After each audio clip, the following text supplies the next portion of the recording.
Hello students, welcome back to my channel. इससे पहले की क्लास में हमने एक्सरसाइज 2.2 कंप्लीट की थी, क्लास 10th हिंदी मीडियम। आज हम एक्सरसाइज 2.3 शुरू कर रहे हैं और 2.3 का क्वेश्चन नंबर 1 है, विभाजन एल्गोरिथम का प्रयोग करके निम्न में px को gx से भाग देने पर भागफल और शेषफल ज्ञात कीजिए। क्वेश्चन नंबर 1 है 2.3 का। तो देखिए, इसमें विभाजन एल्गोरिथम का प्रयोग करके, जैसे कि हमने इसका इंट्रोडक्शन पार्ट में पढ़ा था कि विभाजन एल्गोरिथम क्या है। इसमें आपको कोई भी दो बहुपद दिए गए होंगे और एक बहुपद को दूसरे बहुपद से हमें भाग देना है। तो ये जो पूरी एक प्रक्रिया है, इस प्रक्रिया को हम विभाजन एल्गोरिथम के नाम से जानते हैं, जिसमें रिमाइंडर, भागफल, शेष और भाज्य, भाजक, इनमें एक रिलेशन होता है जो कि हमने पढ़ा था, भाज्य बराबर भाजक गुणा भागफल प्लस शेषफल। तो ये जो हमारा एक संबंध है, इसको हम विभाजन एल्गोरिथम के नाम से जानते हैं। तो उसका हमें यूज करके और भागफल और शेषफल ज्ञात करना है। तो देखिए, इसमें px क्या है। फर्स्ट पार्ट में px is equal to x cube minus 3x square plus 5x minus 3 और gx है एक्स स्क्वायर माइनस का 2। देखिए, ये हमारे पास में दो बहुपद हैं। ये जो फर्स्ट बहुपद है, इसमें मैक्सिमम पावर वेरिएबल की वो 3 है। तो ये है हमारा क्यूबिक बहुपद, जिसको कि त्रिघात बहुपद के नाम से भी जानते हैं। और ये gx है, ये आपका द्विघात बहुपद है, क्योंकि इसकी जो घात है वो 2 है मैक्सिमम। तो ये द्विघात बहुपद है। इसमें वेरिएबल की मैक्सिमम जो ज़्यादा से ज़्यादा घात है वो 3 है। तो ये त्रिघात बहुपद है। तो अब हमें क्या करना है, क्वेश्चन के अकॉर्डिंग इस px को gx से डिवाइड करना है और तब हमें बताना है कि भागफल क्या आएगा और शेषफल क्या आएगा। तो देखिए, हम डिवाइड करते हैं तो इस px को हमें gx से करना है। तो हम जिससे डिवाइड करते हैं उसको भाजक कहते हैं, और जिसे हम डिवाइड कर रहे हैं px, इसे हम भाज्य कहते हैं। तो देखिए, डिवीजन एल्गोरिथम इस रिलेशन का हम यूज कर रहे हैं इसमें। तो कैसे हम करेंगे इसको divide, x cube minus 3x square plus का 5x माइनस 3, इसको हमें डिवाइड करना है x स्क्वायर माइनस 2 से। अब इसको हम डिवाइड करेंगे x स्क्वायर माइनस 2 से, इस वाले पूरे बहुपद को। तो देखिए, इसको डिवाइड करने का क्या तरीका है, जिसको हम डिवाइड कर रहे हैं इसको हम भाज्य कहते हैं, और जिससे डिवाइड कर रहे हैं उसको भाजक कहते हैं। और डिवाइड करने पर इधर जो भी नंबर आएगा भागफल होगा और जो नीचे बचेगा वो शेषफल होगा। तो तरीका क्या है कि सबसे पहले तो हम इसके जितने भी टर्म्स हैं सभी को x की घटती हुई घातों के रूप में लिखेंगे। तो ये सारी घटती हुई घातों में ऑलरेडी लिखे हुए हैं, तो चेंज करने की जरूरत नहीं है। इसमें भी देखो x की घात 3 है, फिर 2 है, 1 है और फिर 0 है। यहाँ x की घात 2 है, फिर इसके बाद में घटकर 0 हो गई। तो इस रूप को हम मानक रूप कहते हैं, क्योंकि ये जो बहुपद है वो मानक रूप में है। अब हमें क्या करना है कि जो भाज्य का प्रथम पद है, इसको इस भाजक के प्रथम पद से डिवाइड करना है, और जो आएगा वो भागफल का प्रथम पद आएगा। यानी कि जो भागफल का प्रथम पद आएगा वो कैसे आएगा, इस भाज्य के प्रथम पद को इस भाजक के प्रथम पद से भाग देके हमें पता करना है। तो भागफल का प्रथम पद, भागफल का प्रथम जो पद आएगा वो कैसे आएगा, इस x क्यूब को किससे डिवाइड करेंगे हम, x स्क्वायर से। तो ये x स्क्वायर से कैंसिल हो जाएगा, क्योंकि ऊपर 3 घात है नीचे 2 घात है, तो दोनों में कॉमन है, वो तो कैंसिल हो जाएगी, x बच जाएगा। तो आपका भागफल का प्रथम पद आया x। अब इस x को हम इस भाजक से मल्टीप्लाई करेंगे, x को किससे, इस भाजक से। तो x को x स्क्वायर से मल्टीप्लाई करेंगे तो ये बन जाएगा x क्यूब। x को x स्क्वायर से मल्टीप्लाई करेंगे तो इसमें भी घातांक का नियम यूज हो जाएगा, क्योंकि x दोनों में जो इसका आधार है वो समान है, तो घातें जुड़ जाती है। इसकी 1 घात इसकी 2 घात, तो कितना हो जाएगा, x की घात 3। और फिर x को -2 से मल्टीप्लाई करेंगे तो माइनस का 2x। अभी माइनस का 2x है जो x के टर्म के नीचे ही आएगा, माइनस का 2x। x स्क्वायर वाला टर्म नीचे कुछ नहीं है तो इसको ऐसा कैसे छोड़ देंगे। अब हमें इसको क्या करना है, साइन चेंज करना है। x क्यूब प्लस का है तो माइनस कर देंगे, और ये माइनस का था तो क्या कर देंगे, इसका प्लस। साइन चेंज करने का मतलब घटाना, सब्ट्रैक्ट करना। तो ये प्लस का टर्म ये माइनस का, तो ये कैंसिल हो जाएगा। और ये वाला टर्म है जो इसको हम ऐसे कैसे लिख देंगे, 3x स्क्वायर, और 5x प्लस का 2x तो कितना हो गया, 7x, और ये माइनस का 3। देखिए हमने यहाँ पर घातों को वही घटती हुई क्रम में रखा है, x स्क्वायर को क्रम को पहले रखा है, फिर x यानी कि 1 घात के टर्म को, और फिर 0 घात के। अब सेम वही तरीका जैसा हमने यहाँ पे किया था। अब जो भी भागफल का दूसरा वाला पद आएगा उसको निकालने के लिए ये जो नया वाला आपका भाज्य है इसके प्रथम पद को इस भाजक के प्रथम पद से भाग देना है। तो भागफल का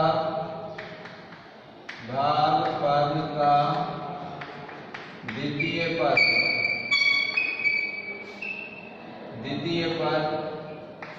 तो क्या है, -3x स्क्वायर को कितने से डिवाइड करेंगे हम, x स्क्वायर से। तो ये तो कट जाएगा, कितना आएगा, -3। तो अब भागफल का दूसरा पद आ गया -3। अब -3 से फिर इसको मल्टीप्लाई करेंगे तो -3 को x स्क्वायर से मल्टीप्लाई करेंगे तो माइनस का 3x स्क्वायर, और -3 को फिर -2 से करेंगे तो ये हो जाएगा माइनस प्लस, और 3 2 जा 6। अब 6 कहाँ पे आएगा, इस कांस्टेंट के नीचे आएगा, ये प्लस का 6 हो गया। अब साइन चेंज करेंगे, माइनस का तो हो जाएगा प्लस का, और ये प्लस किसका हो जाएगा, माइनस का। इसके साइन चेंज नहीं करना है, क्योंकि आपका मल्टीप्लाई करने पर यही 2 टर्म आए तो इनके ही साइन चेंज करेंगे। तो ये प्लस का ये माइनस कैंसिल हो जाएगा। अब यहाँ बचा हुआ टर्म 7x और -3 -6 कितना हो गया, माइनस का 9। तो ये हमारा शेष पद आ गया, और ये क्या आ गया, भागफल। तो क्या हो जाएगा आंसर, भागफल है हमारा x - 3 और शेष पद = 7x - 9। तो इस तरीके से हम इस क्वेश्चन को सॉल्व कर सकते हैं। क्लियर है? नेक्स्ट,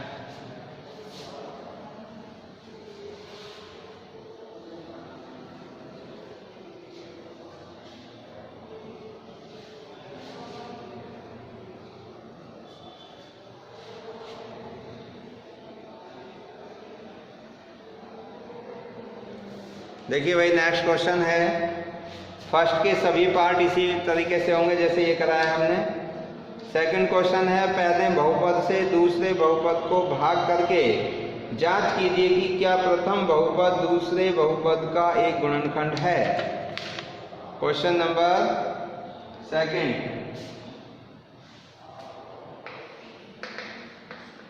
इसमें एक बहुपद है, इसको मैं मान लेता हूं px, माना px = t² - 3, और दूसरा बहुपद है इसको मान लेता हूं मैं gx, और वो है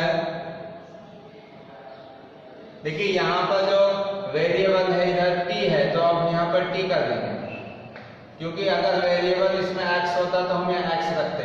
ऐसे इसमें भी वेरिएबल t है तो यहाँ भी कर देंगे gt। gt is equal to 2t की power 4 plus 3t cube minus 2t square minus 90 और माइनस का 12। तो जो हमने फर्स्ट वाला बहुपद था टी स्क्वायर माइनस 3, इसको मान लिया कि ये pt है।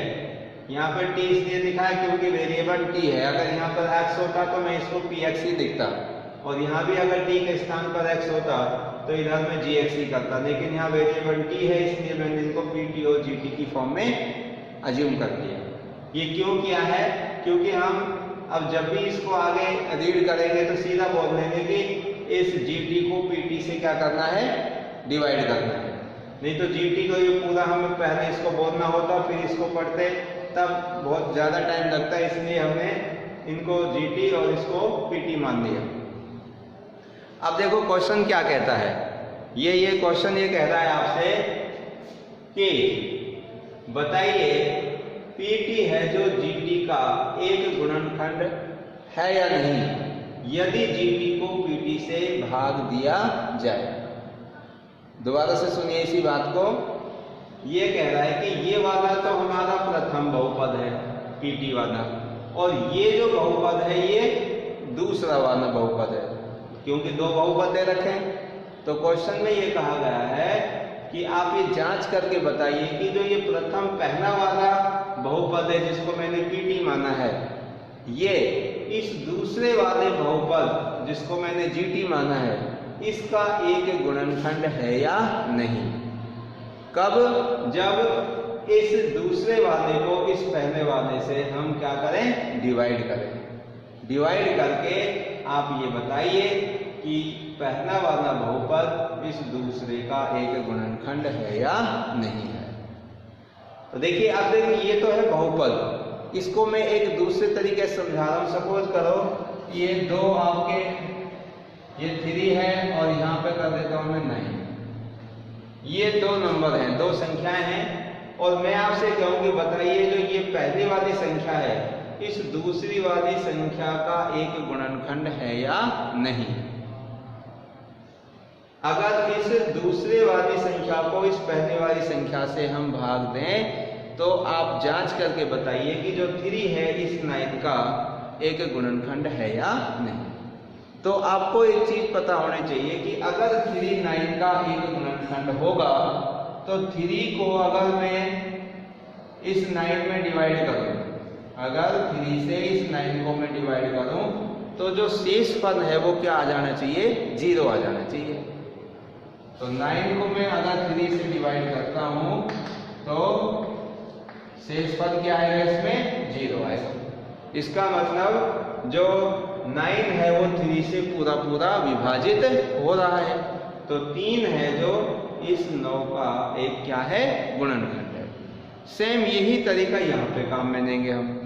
अगर ये जो पहला वाला बहुपद है t² - 3 इस दूसरे का एक गुणनखंड अगर होगा तो हम इसको सेकंड वाले को फर्स्ट वाले से डिवाइड करके देखेंगे, और अगर रिमाइंडर 0 आ गया तो हम कह देंगे कि ये फर्स्ट वाला जो बहुपद है दूसरे वाले बहुपद का एक गुणनखंड है, अन्यथा नहीं है।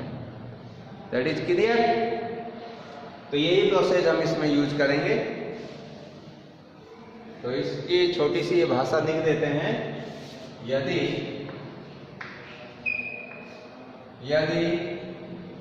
पहला बहुपद pt, यदि पहला बहुपद pt दूसरे बहुपद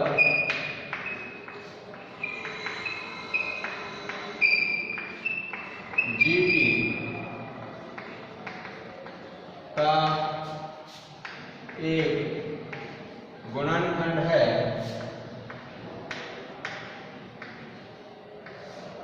एक गुणनखंड है, तो जीटी को पीटी से, तो जीटी को पीटी से भाग करने पर शेष पर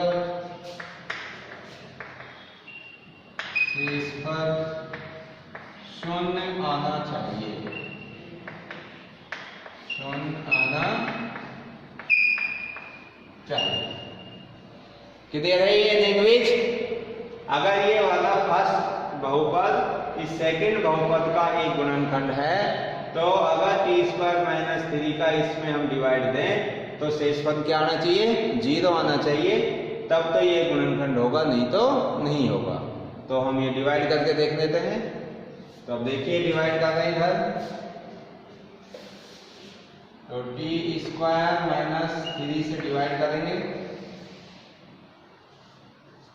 क्या क्या है? 2t4 plus 3t³ minus 2t square minus 9t और माइनस का 12। देखिए अब डिवाइड करना हम फर्स्ट क्वेश्चन में सीख ही चुके हैं, तो तरीका वही है कि देखिए सभी जो इसके टर्म्स हैं, जो भी पद हैं, वो सभी x की घटती हुई घातों में है। 4 3 2 1 0। इधर भी देखो 2 के बाद में फिर आपका घटते हुए क्रम में आ रहे हैं कि 2 के बाद में 0 आ रहा है, मतलब क्रम घटता हुआ ही है। ये जरूरी नहीं है सीक्वेंस 2 के बाद 1 हो फिर 0 हो, लेकिन क्रम आपका घटता हुआ होना चाहिए। अब देखिए हम डिवाइड कैसे करेंगे। तो डिवाइड करने के लिए अभी तरीका बताया था कि भागफल का प्रथम पद हमें अगर चाहिए तो इस भाज्य के प्रथम पद को इस भाजक के प्रथम पद से हम भाग देके देखेंगे। तो मैं अब इस लैंग्वेज को दोबारा से लिखने की जरूरत नहीं है। 2t4 को हम कितने से डिवाइड करेंगे? टी स्क्वायर से। 2t4 को डिवाइड करेंगे टी स्क्वायर से, तो देखिए क्या हो जाएगा। तो 2 तो आपका सेम है, बचेगा ही बचेगा। टी स्क्वायर दोनों में कॉमन है, तो टी स्क्वायर कैंसिल हो जाएगा, टी स्क्वायर बच जाएगा, तो 2t स्क्वायर आ जाएगा, 2t स्क्वायर बच जाएगा, ये कैंसिल होकर। तो इस प्रकार से हमारा भागफल का जो प्रथम पद है वो कितना आया? 2t square.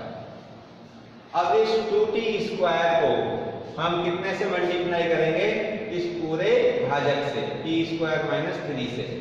तो 2t स्क्वायर को t स्क्वायर से मल्टीप्लाई करिए तो क्या बन जाएगा? 2t की पावर 4। मल्टीप्लाई में जो घातें हैं वो प्लस हो जाती हैं, डिवाइड में घातें माइनस हो जाती हैं। तो देखिए हमने t स्क्वायर को t स्क्वायर से मल्टीप्लाई किया तो t की पावर 4 और ये जो 2 था वो सेम एज इट इज आ गया। अब आगे देखिए 2t स्क्वायर को फिर माइनस 3 से करेंगे तो माइनस के 6t स्क्वायर, अभी टी स्क्वायर वाले टर्म के नीचे आएगा, माइनस का 6t स्क्वायर। अब साइन चेंज कर देंगे, ये माइनस ये प्लस, तो ये तो कैंसिल हो जाएगा। अब सीक्वेंस में ये वाला टर्म बचा हुआ है, इसको यहाँ पर नोट कर देंगे 3t³। अब ये माइनस का 2t स्क्वायर, ये प्लस का 6t स्क्वायर, कितना बचेगा? प्लस का 4t स्क्वायर बचेगा। रिमेनिंग जो टर्म्स है वो नीचे लिखेंगे 19 और माइनस का 12। अब नेक्स्ट टर्म, जो नेक्स्ट आपका स्टेप आएगा वो सेम भागफल का दूसरा वाला टर्म निकालने के लिए फिर जो हमारा ये नया भाज्य आया है इसके प्रथम पद को फिर वापस से इस भाजक के प्रथम पद से फिर डिवाइड करेंगे हम। तो 3t³ को डिवाइड करेंगे टी स्क्वायर से, तो आपका टी स्क्वायर तो दोनों में कॉमन है, कट जाएगा और 3t बचेगा। तो भागफल का दूसरा वाला जो टर्म है वो कितना आ गया? 3t आ गया। अब इस 3t से फिर वापस से भाजक के दोनों टर्म्स को मल्टीप्लाई करेंगे। 3 टर्म्स होते तो 3 से करते, तो 3t को टी स्क्वायर से करेंगे तो 3t³ हो जाएगा। फिर 3t को माइनस 3 से करेंगे तो माइनस के 9t और ये यहाँ पे आएगा माइनस का 9।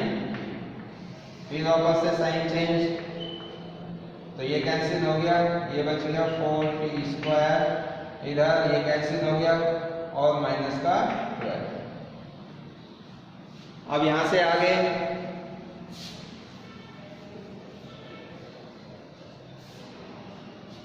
इसको ऊपर लिख देता हूं मैं यहां से आगे को।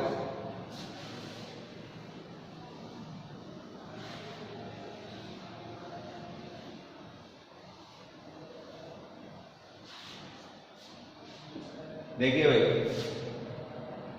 तो 4t² माइनस 12 को फिर मुझे इसी से डिवाइड करना है, तो 4t² को t² से डिवाइड करेंगे तो इसका जो थर्ड टर्म आएगा वो क्या आएगा, इसका थर्ड टर्म आ जाएगा t² से डिवाइड करेंगे तो t² कैंसिल, 4 बचेगा प्लस का 4 और 4 से फिर इसको मल्टीप्लाई करूंगा तो इस टर्म को मैं यहाँ पे लिख रहा हूँ ऊपर 4t² माइनस का 12 और अब इसको 4 से हम क्या करेंगे मल्टीप्लाई, तो ये बन जाएगा 4t² और ये माइनस का 12 और फिर इसको सब्ट्रैक्ट कर देंगे तो ये माइनस का ये प्लस का कैंसिल, ये प्लस का दोनों कैंसिल और ये आपका शेष पद क्या आ गया 0। शेष पद क्या आया भाई 0। तो जैसे ये शेष पद आपका 0 आया तो हम ये कह सकते हैं कि जो t² माइनस 3 है ये दूसरे बहुपद का एक गुणनखंड है। अतः